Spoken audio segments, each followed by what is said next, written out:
2014 সালের নির্বাচনে না ছিল ভোটার, না ছিল প্রতিদ্বন্দ্বিতা, কিন্তু ছিল বৈধতা।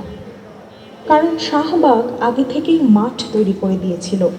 বিরোধীরা রাজাকারের দোসর এই আখ্যান প্রতিষ্ঠিত থাকলে ভোটবিহীন নির্বাচনেও কেউ সরাসরি প্রশ্ন তুলতে পারে না।